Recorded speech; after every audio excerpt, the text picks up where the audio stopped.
So how's it going, motherfuckers? I'm here with your WWE news. This is a new segment, new video series where I read off the dirt sheets and I give my opinions on them. So our first news item here is Hulk Hogan returning to the WWE. He's in talks for a WWE return.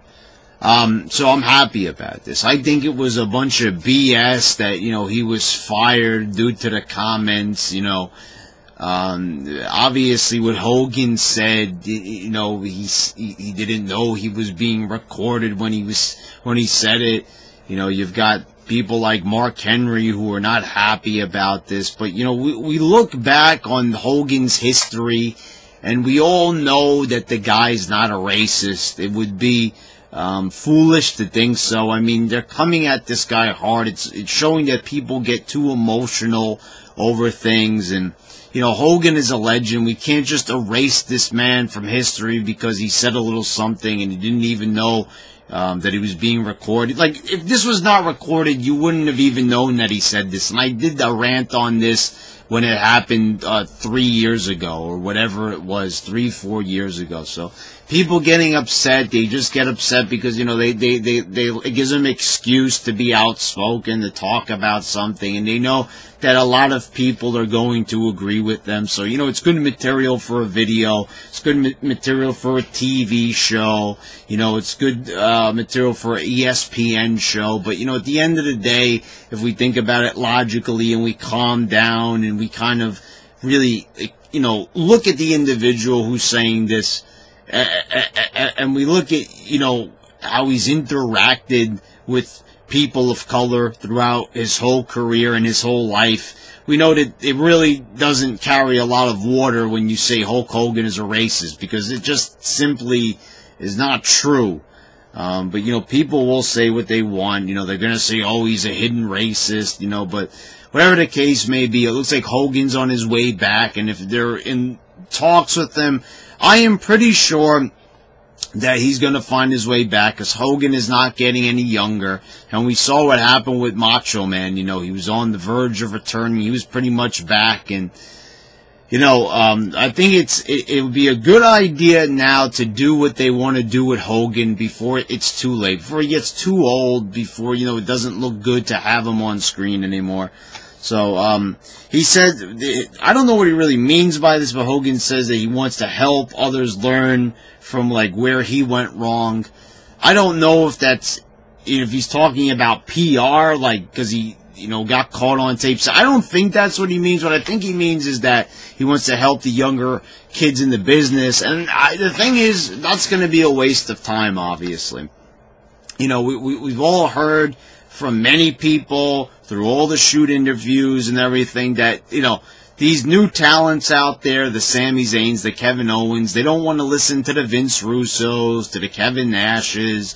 Nobody wants to listen to any of the veterans, unless the veterans are like Road Dogg or X-Pac and they just kiss people's asses, because they want to have a good relationship with WWE, But Hulk Hogan, this guy's held to a different standard. He is very pro WWE, and, obviously, he's probably not going to talk a lot of trash about wrestlers, even though probably deep down he probably looks at people like Sami Zayn and he's probably very unimpressed because he's one of the greatest of all time. And that's why I say it's a real shame to not to have Hulk Hogan there. This guy should be a GM.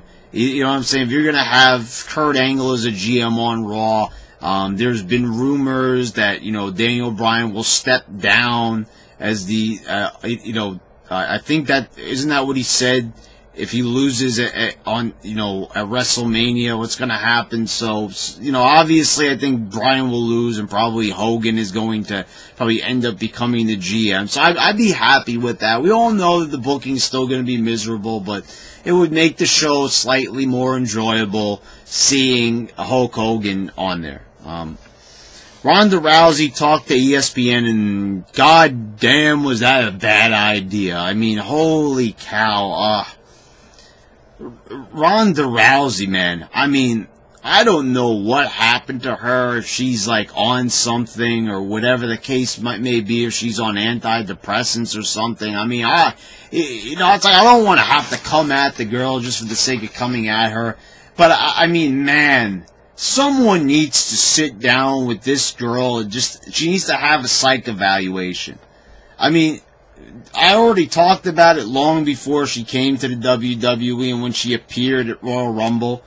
I said, this is a girl who went on Ellen and said that she wanted to kill herself. I mean, right away that should raise red flags. We should be taking a look at who this girl is. Now she's saying, like, I mean, I'm not opposed to this, if you want to live in seclusion or something, but it's like she's supposed to be a badass. And this is what she says they ask her. So if you weren't in WWE, what you'd be doing now? She said she lost her passion for MMA. She just wants to live in seclusion with her chickens and animals. I mean, it just sounds kind of depressing, really. I mean, it really does. It sounds like, this is like she's just like a really lonely introvert.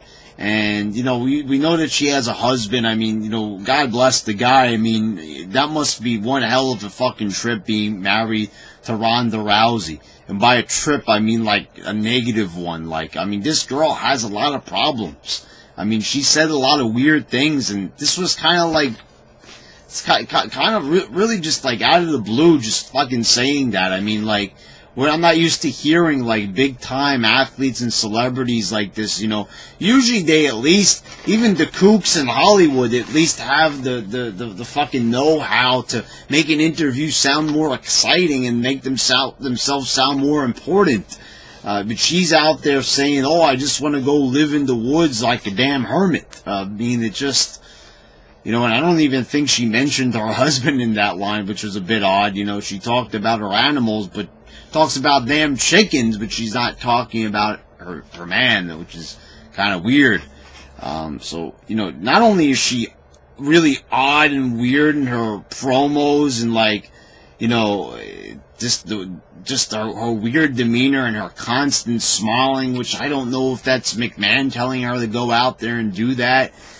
I'm sure it's not 100% her fault, but she just comes off as not a badass, but a really awkward person, and her PR is just fucking awful. I mean, she's just bad all around. I mean, they waited 3 years to have her, and this is what we're getting, and it's not very impressive. It's kind of, I don't want to say disappointing, because I really wasn't expecting a lot from her, but this is just, it's not good, basically. The SmackDown numbers dropped by 11%. That's no surprise, because people are learning that they're not going to be getting a lot out of this, WrestleMania build. It's just unexciting. I mean, you took a look at SmackDown. What was there really? There's nothing really exciting there. Daniel Bryan last week had the big announcement. Now they announced the match that we obviously knew was going to happen. Anyway, there's no explanation. There's no Shane McMahon to, explain why they're tagging together when they're supposed to be kind of enemies on the show, that they're at odds. And, so it's like when you put out a shit show, should it really be that, it should be that much of a surprise? Okay, so the numbers will probably go back up, next week, because it's going to be the go-home show and all eyes are going to be on the WWE, and they'll probably do at least one or two good things on the show. But then again, it might just blow. I mean, because it seems like the build-up just only gets worse and worse each year. And WWE's only progressively gotten worse with each year. I mean, over the past decade, it's been a steady decline, a very steady decline. It's like not even like any contest, which what year was better? Was 2016 better than 2015? No, they all pretty much sucked. Maybe about the same or worse. So the numbers dropped. There's no big surprise there. They couldn't even maintain 3 million viewers for the whole show. So I mean, obviously, like I said, if I had to really say what was the better show, like this week, I'd say it was Raw slightly. I mean, because it had an okay opening segment, and a few little things here and there, but not much. I mean, there really wasn't a lot to like either on Raw, but if you got a gun to my head and you're asking me what was better, yeah, I'd probably side with Raw just slightly, because I'm not using that excuse anymore. Oh, the shorter show is better. And that's not the case here. That's, you know, I don't care, because, like, I skip through a lot of things anyway, so the length of the show is not really a big deal anymore. And finally, Triple H talks about Vince McMahon rebooting the XFL. And of course, you know, this is not a big surprise that he's, you know, praising McMahon, he's giving support. I mean, it's like, what do you expect? You expect Triple H to say something bad? Oh, it's not going to work? Obviously not. Triple H and Stephanie are obviously going to take over this company whenever McMahon, you know, he won't step down, but when he's physically unable to, or when he does eventually pass away, these will be the owners. So he's going to get behind it. You know, he says that, obviously, I mean, like, okay, I agree with that. McMahon probably learned from his mistakes. But usually it's not a good idea to go back to the well again when you've made a massive mistake that cost you a lot of money. You're not going to go back and try it again. You'd want to try a new, fresh idea. Because first of all, there's going to be a lot of people that didn't forget about the XFL in the first place. Now, okay, so you've got millennials coming up, these other generations that didn't grow up and they didn't see the XFL blunder, but they hear about it because What Culture only says it about 10 billion fucking times on their channel. And I'm not going against What Culture. It was a big time failure. I mean, it was one of McMahon's biggest failures of all time. I mean, you know, it was colossally horrible. I mean, it failed. The ratings tanked. It cost money. People were getting injured and shit like that. It wasn't good. So McMahon, you know, okay, he is going to learn from his mistakes. He's probably going to try to do things a bit differently and everything. And, you know, I like the idea of having the team stand for the national anthem, of course, and, you know, but that's not going to be enough for most NFL fans. You know, okay, so the NFL's ratings have dropped, you know, by quite a bit, but they still get big numbers. Most shows on TV would kill to have those numbers. You know, so they're still doing pretty well. Then they're not going to be able to challenge a brand like the NFL. Like I said, many people have tried. There's been other leagues and organizations that have come out to try to challenge the NFL, just like all the MMA organizations. None of them could challenge the UFC, Bellator. I mean, you know, they're hanging around, they survive, but they don't ever get close to reaching that level. I mean, it's like people challenging WWE. It's just not going to happen. Lucha Underground, TNA, it's not working. It's not going to work nowadays. You know, sometimes you got to just kind of cope with the fact that there's one game in town, it's a monopoly, and that's all there is to it, basically. There's not a lot you could do about that. So, you know, yeah, learn from his mistakes, I'm sure, but, you know, we're going to see eventually. He's going to dip back into it. It's definitely going to happen, obviously, and it's not going to be a success. I think it's pretty much a shit sure thing, because, first of all, I'm saying if McMahon can't even get his WWE product to be good, which is his bread and butter at the end of the day, I mean, why is the XFL going to be any better? I mean, okay, so that one's going to be a real sport. I get that, but, you know, if he can't get it together on his bread and butter, you know, like, this is the last thing that he should be thinking about. Now, I understand that WWE still turns a profit, but they've also lost a lot of money. They lost a lot of ratings. They lost a lot of sponsors over the years. They are nowhere close to where they used to be in the late 90s and the early 2000s. Damn well not anywhere close to where they were in the late 80s. So, you know, with that in mind, we clearly see that another wrestling boom is nowhere in sight.